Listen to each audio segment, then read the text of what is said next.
नमस्कार। टुडे समाचार में अपने सबके स्वागत है। हम सपना समाचार शुरू करी बजट छलफल के मुख्य प्रशंसक सत्तारूढ़ दल के सांसद सब सरकार अन्य आगामी आर्थिक वर्ष के बजट सकारात्मक रहल जिक्र कैलन त प्रतिपक्षी सांसद सब बजट के कार्यान्वयन के संबंध में प्रश्न उठारी कैने सन। प्रतिनिधि सभा में बैसल बुध दिन के बजट ऊपर के छलफल के क्रम में सत्ता पक्ष सांसद सब बजट के बचाव और प्रतिपक्ष सांसद सब बजट के विरोध कैलन। छलफल में भाग लेते कांग्रेस सांसद दिलेन्द्र बटुले बजट पूंजीगत खर्च बढ़ाव आ अनुत्पादन खर्च के घटाव प्रत्यन रहल जिक्र कैलन। एना ओ आगामी आर्थिक वर्ष के बजट कार्यान्वयन के अनुगमन के प्रभावकारिता बढ़ाव विषय सकारात्मक रहल जिक्र सेहो कैलन। बटुले 20टा सरकारी निकाय की खारिजी तथा गाँव सरकार के निर्णय स्वागत योग्य रहल जिक्र कैने छलैथ। उत्पादन बढ्ने स्वदेशभित्र यो एउटा महत्त्वपूर्ण कार्यक्रम, यसलाई प्राथमिकता साथ अगाडि बढाउँ र म यसमा विशेष आग्रह गर्न चाहन्छु। 7वटै प्रदेशमा इन्क्युबेसन सेन्टरहरू रहँदा एउटा सन्तुलित ढङ्गले हामी यो कार्यक्रमलाई अगाडि बढाउन सक्दछौँ। त्यसकारण सँगसँगै एउटा यो रुग्ण उद्योगहरू चलाउने विषय हामीले नीतिगत रूपमा स्वीकार गर्यौँ के भने हाम्रो राष्ट्रिय माननीय सदस्य तपाईँको समय सकियो। म सक्दैछु सामान्य सभामुख महोदय, र हामीले यो प्राथमिकताको विषयलाई पनि योभन्दा पहिलेको सरकारले यसबारेमा धेरै गृह कार्य गरेर एउटा पिपिपी मोडेलमा सहकारी अनि साझेदारी। ऐना एमाले सांसद रघुवीर महासेठ सार्वजनिक खरीद एन बनियाल में कोनो ठेकेदार के लाभ पहुंचे तेना का बनियाल गेल उल्लेख करने सले। बीरगंज काठमांडू आरसवा काठमांडू रेल मार्ग के डीटीआर ढीला हेनाई में सरकार के जिम्मेवार रहल कहत ओ सुनकोशी मरीन भेरी बबई आ रानी जमरा लगायत सिंचाई आयोजना के काज के प्राथमिकता में राख नहीं सकल जिक्र सेहो कैलनि।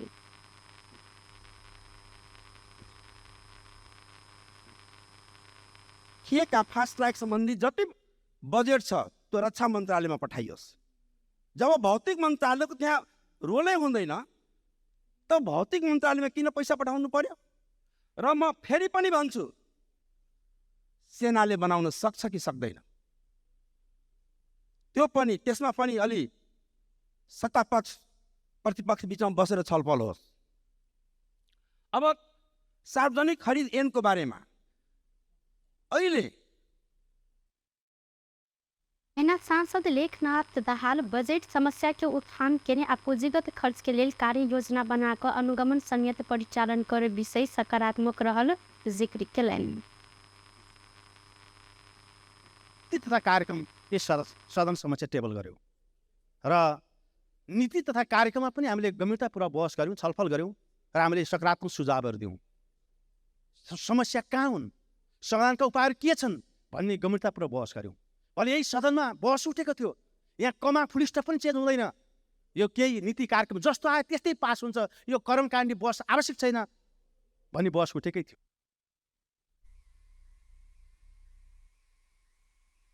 सकारात्मक आ किछ विभेदकारी विषय राखल गेल जिक्र केने छलनि। ओ बजट निर्माण काल गेल में संतुलित आ समावेशी विकास के अवधारण के अवलंबन कर नहीं सकल दावी केने साथ। चाहिँ के छ भन्दाखेरि करप्सनमा जाने हो कि कमिसनमा जाने हो कि बिचौलियाले लाने हो कि के गर्ने हो। अर्को कुरा भ्रष्टाचार न्यूनीकरण गर्ने भनेको छ। के नेपालमा भ्रष्टाचार गर्ने भ्रष्टाचारलाई न्यूनीकरण गर्ने कुनै कन्ट्रोल प्लान छ? कहीँ केही छैन त। कुरा गरेर भ्रष्टाचार नियन्त्रण हुँदैन। भ्रष्टाचार के गरी नियन्त्रण हुन्छ, कसरी न्यूनीकरण गर्ने हो, त्यस विषयमा अध्ययन गरेर एउटा चाहिँ एक्सन प्लानै अगाडि आउन आवश्यक छ। अब यो बजेटलाई यसो सरसरी पढ्दै जाँदाखेरि यो बजेटको निर्माणमा कर्मचारीहरूको व्यक्तिगत जो त्यहाँ अर्थ मन्त्रालयमा हुनुहुन्छ उहाँहरूको व्यक्तिगत स्वार्थ हावी देखिन्छ। यो बजेटले नेपालबाट समाजवादतर्फ जाने हो भने उहाँले बजेटमा भुकमरी, गरिबी, बेरोजगारी, अशिक्षा जस्ता कुराहरूबाट जनतालाई मुक्त ऐना सांसद डॉक्टर अमरेश कुमार सिंह मधेश के न्यून प्राथमिकता में राखल गेल कहत आगामी आर्थिक वर्ष के लेल असमान रूप में बजट विनियोजन भेल जिक्र केने छथि। नेकपा एमाले केंद्रीय सदस्य हरिनारायण महतो के निलंबन फुकवा केलक अछि। गत जेठ 19 गते सचिवालय बैसार महतो के निलंबन फुकवा केलक अछि। एहि के जानकारी एमाले अंतर पार्टी निर्देशन अपानी मार्फत मातहात के कमिटी के पठायल गेल अछि। स्थानीय तह के निर्वाचन में वर्तमान प्रदेश सभा सदस्य हरिनारायण महतो धनुषा के भूमिका से पार्टी के अहित होब एहन काज केला से चेतावनी सहित केंद्रीय कमिटी सदस्य पद से निलंबन कयल गेल एमाले अपानी में उल्लेख रहल अछि। अहिना आगामी दिन में एहन प्रकृति के गलती नहीं दोहरायब निर्देशन सहित निलंबन फुकवा कयल गेल एमाले जानकारी देलक अछि। सांसद सब जिला निर्वाचन कार्यालय खारिज कर निर्णय सच्याब लेल मांग केने छथि। बुधदिन बैसर प्रतिनिधि सभा बैसार के शून्य समय में सांसद गगन कुमार थापा निर्वाचन आयोग की भूमिका खुमाचा जहिन जिला निर्वाचन कार्यालय खारिज कयल गेल जिक्र केने छथि। ओ कार्यालय खारिज कर निर्णय के सच्याब मांग केलथि। जिला निर्वाचन कार्यालय के काज जिला प्रशासन कार्यालय मार्फत केनाई विषय बजट में राख सरकार के गलती रहल आ एहि के सच्याब परत हिनकर कहब छल। अहिना सांसद गणेश पराजुली सेहो निर्वाचन आयोग जेहन संवैधानिक निकाय के जिला कार्यालय खारिज केनाई अनुपयुक्त रहल जिक्र केलनि। यो काम के 15 करोड रुपियाँ बचत गर्नको लागि निर्वाचनको निष्पक्षतामा सम्झौता गर्नुपर्ने अवस्थामा हामी पुगिसकेको हो त? मलाई यस्तो लाग्दैन। तर सरकारले हुलमुलमा आयोगहरू कटौती गर्दै गर्दा, हुलमुलमा कार्यालयहरू कटौती गर्दै गर्दा निर्वाचन आयोगको कार्यालय कटौती गर्नेतर्फ यथेष्ट ध्यान पुर्याएन भन्ने मलाई लाग्छ। त्यसैले आफूले गरेको गल्तीलाई समयमा सच्यायो भने त्यो गल्तीको दुष्प्रभाव हामीले बिहोर्नु पर्दैन। निर्वाचन आयोगको कार्यालय खारेज गर्ने निर्णयलाई तत्काल सच्याउनका निम्ति म नेपाल सरकारसँग माग गर्दछु। राष्ट्रको संवैधानिक अङ्ग निर्वाचन आयोग निष्पक्ष भइरहित तटस्थ र स्वच्छ वातावरणमा संविधान र संहिताको कानुनको अधीनमा रही सबै प्रकारका निर्वाचन सम्पन्न गर्ने कार्य गर्दै आएको छ। केन्द्रमा रहेको आयोगले आफ्नो जिम्मेवारी व्यवस्थित रूपमा निर्वाह गर्नका लागि 7 प्रदेशका 7वटा कार्यालय र 70 जिल्लामा जिल्ला निर्वाचन कार्यालयबाट आफ्नो व्यवस्थापकीय कार्य निर्वाध र सुस्त रूपमा सम्पन्न गर्न सफल भइरहेको छ। सभामुख महोदय, उक्त कार्यालय सरकार आर्थिक वर्ष 80-81 के बजट में जिला प्रशासन कार्यालय अंतर्गत निर्वाचन इकाई राख प्रस्ताव रहल है। निर्वाचन संयंत्र के जिला प्रशासन कार्यालय अंतर्गत राख सरकार के कदम से संवैधानिक निकाय के स्वतंत्रता, स्वायत्तता आ सक्षमता में गंभीर प्रश्न ठाढ़ भेल कहत विरोध कयल गेल अछि।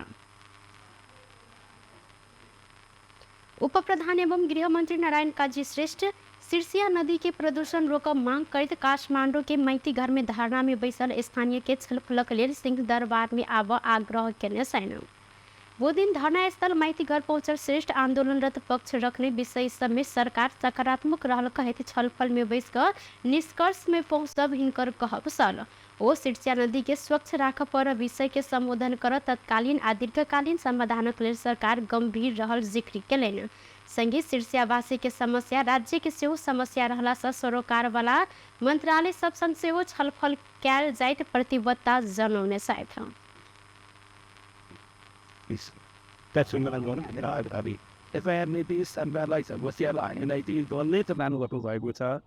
कारण यसलाई समाधान गर्न हामी अगाडि बढ्छौँ। मुख्य कुरा यो हो। अरू चाहिँ लिखित रूपमा मन्त्रालय जानु म भनिसकेको छु। तपाईँहरू बसेर खाना से निकलल फोहर सीधा नदी में मिलला से प्रदूषण बढ़ल कहत ई सब गोटे काठमांडू में धरना देने छनि।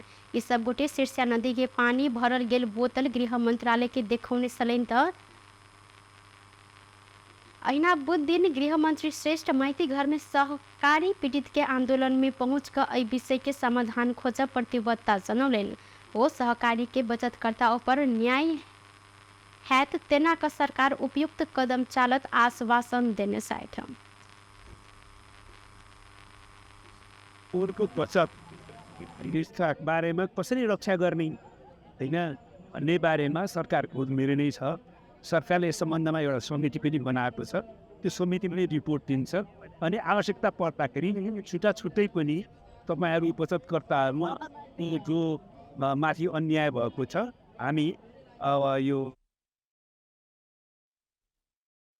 सहकारी के बचतकर्ता सबके समस्या के संबंध में सरकार जानकार रहल आ समाधान लेल समिति गठन कयल गेल कहते पीड़ित के समस्या समाधान हेत जिक्र केलनि। नेकपा एकीकृत समाजवादी पार्टी के अध्यक्ष माधव कुमार नेपाल नागरिकता विधेयक प्रमाणीकरण के बाद प्रवासी नेपाली सब खुशी भेल जिक्र केने छथि। प्रवासी नेपाली नागरिकता मंच के पहल में ऑस्ट्रेलिया आ न्यूजीलैंड के भ्रमण संपन्न कऽ कऽ स्वदेश घुरल अध्यक्ष नेपाल लंबा समय से रोकल गेल नागरिकता विधेयक प्रमाणीकरण के बाद प्रवासी नेपाल सबके समस्या समाधान भेल प्रति ई सब गोटे उत्साहित रहल जिक्र केलनि। ओ ऑस्ट्रेलिया में नेपाल से नेपाली विमान सीधा जाय के लेल पहल समेत भऽ रहल जानकारी पे ने उल्लेख केने छलनि। प्रधानमंत्री के भारत भ्रमण के संबंध में अपना बाहर रहल बादो प्रधानमंत्री आ नेता सब संग बातचीत भऽ रहल आ आब ई विषय में थप छलफल हैत जानकारी देने छनि। संगे ओ बजट के विषय में आयल चर्चा के विषय में समेत अपने जानकार रहल कहैत ई विषय में सेहो प्रधानमंत्री संग छलफल करब जिक्र केलनि। के भइरहेछ देशमा हुन त पहिला बखतमा मेरो कुराकानी पनि हुने गरेको हो। स्वयं प्रधानमन्त्रीजीलाई पनि मैले सोधेँ भ्रमणको बारेमा, पार्लियामेन्टको बारेमा। उहाँले चाहिँ तपाईँ छिटो आउनु पऱ्यो, छिटो आउनु पऱ्यो भन्नुहुन्थ्यो। अब उडेर आउन भएन, उडेर त आउनु त उडेरै आउने हो। अब तुरुन्तै मिलाउन चाहिँ अलि गाह्रो हुने स्थिति बन्यो। त्यो सबै स्थितिले गर्दाखेरि चाहिँ नै अब माथा आरोहण के 17 वर्ष दिवस के कार्यक्रम में सहभागी भकर अध्यक्ष नेपाल स्वदेश घुरल छथि। प्रधानमंत्री पुष्पकमल दाहाल प्रचंड सरकार के निर्णय के राष्ट्रपति प्रमाणीकरण केनाई स्वाभाविक रहल जिक्र केने छथि।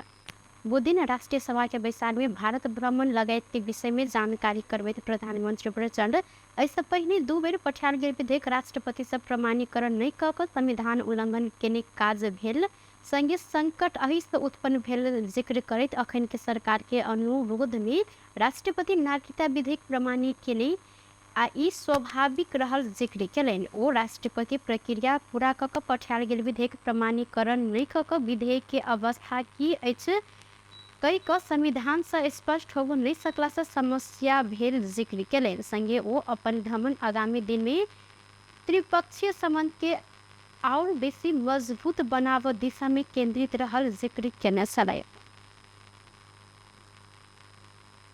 है नि संविधान त मिचियो नि, सदनको त अपमान त्यताबाट पो भयो। संविधानमा स्पष्टसँग लेखिएको शब्द मर्म र भावना विपरीत पो भयो। अब अहिले मानौ एकछिनलाई अब जे भयो भयो, फेरि अर्को लैजाउन त त्यसलाई छोडिदिएर अर्को भन्यो भने हुने के भयो त। अब फेरि राष्ट्रपतिले हामीले दुवै सदनबाट पारित गरे पनि राष्ट्रपतिलाई मन परेन भने त उहाँले पनि होल्डै गरिदिने बाटो खुल्यो। अब त सदनको सार्वभौम अधिकार त कहाँ गयो त? राष्ट्रपतिको स्वविवेकमा जाने भयो। उहाँलाई मन लाग्यो प्रमाणीकरण, नलाग्यो नगरिदिने। भोलि संवैधानिक परिषदले गर्छ निर्णय। नेपालगंज अभ्यावस्था नयाँ दिल्ली लगायत के भारत के अन्य शहर में दुतरफी उड़ान कर संबंध में सकारात्मक छलफल गेल हिनकर कहब छल। तहिना जन विद्युत के क्षेत्र में सहकार्य कर संबंध में समेत मजबूत सहमति निर्माण भेल प्रधानमंत्री प्रचंड जानकारी दिले। नेपाल भारत बीच रहल बहुआयामिक आ घनिष्ठ संबंध के समानता आ आपसी लाभ के आधार में थप मजबूत बनाव भ्रमण से योगदान कयल गेल हिनकर कहब छल। संगे ओ गत वर्ष संपन्न आम निर्वाचन पश्चात के पहिल विदेश भ्रमण के रूप में रहल ई भारत भ्रमण विगत के भ्रमण से फरक रहल आ भविष्य के लेल स्पष्ट मार्गदर्शन समेत कोरने जिक्र केने छथि। थोड़े समाचार में अब आर्थिक संबंधी समाचार।